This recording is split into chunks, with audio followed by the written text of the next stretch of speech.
The first time I met Sarah was at a college party. I was helping myself to some fruit punch when she approached me. I have no clue why she walked up to me.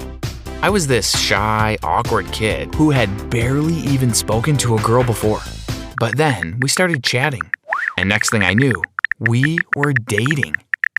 It felt so right being with her. She was so kind and funny, and I loved her. It was towards our last year at college that I really started to think about marrying her. Now, Sarah wasn't exactly the open type of girl. She never told me about her past or about her family.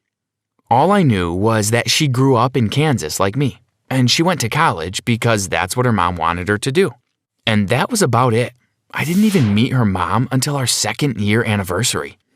Of course, as soon as my own mom heard I managed to get a girlfriend, she immediately called, insisting we have dinner together.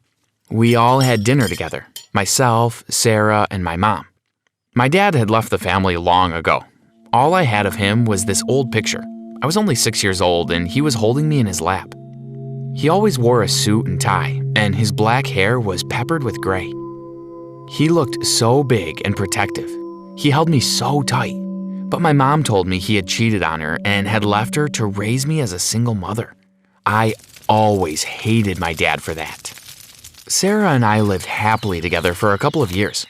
We had all the same interests: painting, hiking, watching movies late at night. But no matter how close we got, I always felt she was holding something back. Every now and then, I would slide in a question casually to try and pry at least a little bit of information from her. "Where's your dad? How come you never talk about your family?" But I would always get the same sly response. "I'll tell you another time," she would tease. I loved her so much, so I learned to live with all the secrecy. And then came that fateful night. I had bought her a ring. I was broke, so I could only afford a small diamond ring. But still, I was going to propose. There was no doubt in my mind. I wanted to marry Sarah.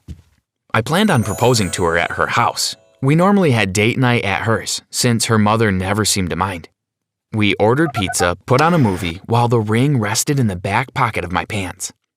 I was so nervous I couldn't even focus on the movie. While cowboys strutted around and gunshots sounded, I was imagining how I would get down on one knee. Would she say yes? Would she get mad at how ordinary it was? I wasn't the romantic kind of guy. Surely she would appreciate the sentiment. As these thoughts raced through my head, Sarah leaned against me, oblivious. Then the movie came to an end. This was it. This was my cue. My hand fumbled in my back pocket, and I was about to pull out the ring when Sarah spoke. "I want to tell you something," she said nervously. "What is it?" I asked. I was slightly annoyed by the interruption, but I could tell this was serious. "It's about my father," she said. I felt my stomach jolt. In the 3 years since we'd been together, she had never mentioned her father before. Not a single word. And now she was going to tell me something important. I focused all my attention onto her. "I know you want to know," said Sarah.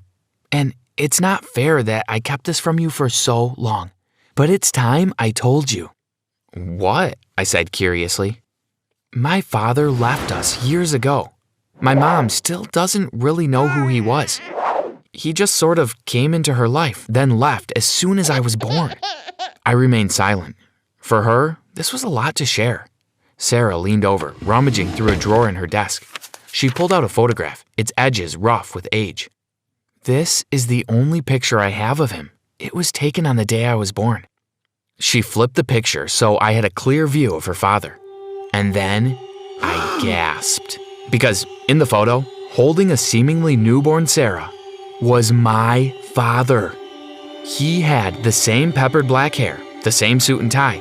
He looked younger than in the photo I had of him, but there was no mistaking it. This was my father. Which meant Sarah and I were siblings.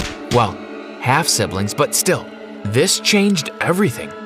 My girlfriend was my sister. Obviously, I had not reacted as Sarah had expected me to. I probably looked crazy as this realization struck me. But I couldn't help it. This was a crazy discovery. Sarah was my half-sister. What did this mean? Should I tell her? I immediately shrank away from the thought, as I knew our relationship would never be the same if she found out. But I had a duty to tell her. This was life-changing. But I loved her so much, and I knew this would damage the love we shared. All thoughts of proposing went out the window. I had to think about this. I gotta go home, I told her abruptly. Oh, okay, she replied in surprise. I hated the hurt look on her face, but I had to get out of there. My mind couldn't process it all at once. I left her house quickly, yelling a short goodbye. The way I saw it, there were two choices. Tell Sarah and ruin our relationship, or keep my mouth shut and live a happy life with Sarah. The latter was much more appealing. But then I realized I was panicking over nothing. Sarah didn't have to know. Why should she? We never grew up together. We met when we were in our 20s and fell in love. Who cared if we had the same father? I walked back home with the decision set in my mind. I would keep this little secret to myself. It was for the best. A year passed and nothing came up about the incident. Sarah never mentioned it, and I gladly remained silent. I wasn't ready to propose, but we were doing good. But then things got really bad. I was studying one day when my mom called and asked me to meet her for lunch. As soon as I saw her, I could tell this was big news. She hugged me and we sat down at a table. "What's wrong?" I asked her. She seemed slightly agitated, but then she spoke. "I've started dating someone." I was shocked at first, but then I smiled. "That's great, Mom. It's time you met someone." "Yes, but it's someone you know," she said mysteriously. I frowned as I thought over who it could possibly be. "Who?" "Your father." I choked on my cup of water, panic seeping into me all over again. "He's coming to the house tonight," she said. "We're all going to have dinner together." "What?" I shouted. This was insane. Things couldn't get any worse. My father, who had been absent for most of my life, was coming to meet me for dinner tonight? And what did that mean for Sarah? Would I have to hide my girlfriend from him? How could I possibly do that? "Why are you with him?" I asked my mom. "Well, we started talking and it feels like the right thing to do," she said. "But he cheated on you and left you on your own," I said. My mom nodded. "Yes, but I still love him. I can't help it." "You can't do this," I said angrily. My mom frowned and her voice rose as she spoke. "I'll do what I like. You're going to meet your father tonight, and you are going to be civil." She stood up from the table and walked out of the restaurant. I had no choice. I had to do what she said. I was going to meet my father tonight, whether I liked it or not. Later that evening, my mom and I sat at home as we waited for my dad to arrive. It was 7 o'clock at night, and he was due to arrive at any second. My stomach was full of butterflies. I didn't know how I felt about meeting my dad. My thoughts were solely on Sarah. I didn't know what this meant for us. Eventually, the doorbell rang and we stepped up to greet my father. My mom swung open the door, only it wasn't my father. It was Sarah. "What are you doing here?" I burst out. "I left my jacket here," replied Sarah. "I just wanted to pick it up. I hope you don't mind." "Oh, not at all," said my mom. This isn't a great time," I said. "Oh, stop it, Brad," scolded my mom. She pulled Sarah in. "It's quite a special night. Brad's father is coming to visit." I felt anxiety rise up inside me. If Sarah saw my father and recognized him as her own, everything would fall apart. I needed to get Sarah out of the house before he arrived. Can you come back another time?" I asked urgently. "Nonsense," said my mom. "I would love it if Sarah met your father." "Yeah, I'd love to," said Sarah. I could feel time slipping through my fingers, and then dread coursed through my veins as the doorbell rang for a second time. "Oh, that must be him," said my mom. She sounded so nervous. I felt the same. No, wait," I said, but too late. My mom opened the door, and sure enough, there he was. That peppery black hair, the suit and tie. He stepped into our house and looked first to my mom, then me, then Sarah. "Wait," whispered Sarah. I didn't look at her. "Brad," she said, "he is your father?" "Yes, he is," replied my mom instead. She looked confused. "Why?" Sarah gasped. "This can't be happening." "What is it?" my mom asked, still puzzled. I turned to Sarah. She seemed to be having a panic attack. "Brad, tell me what's happening," said my mom. "We have the same dad," I snapped. I breathed heavily, slightly relieved as the truth came out. "My father is Sarah's father."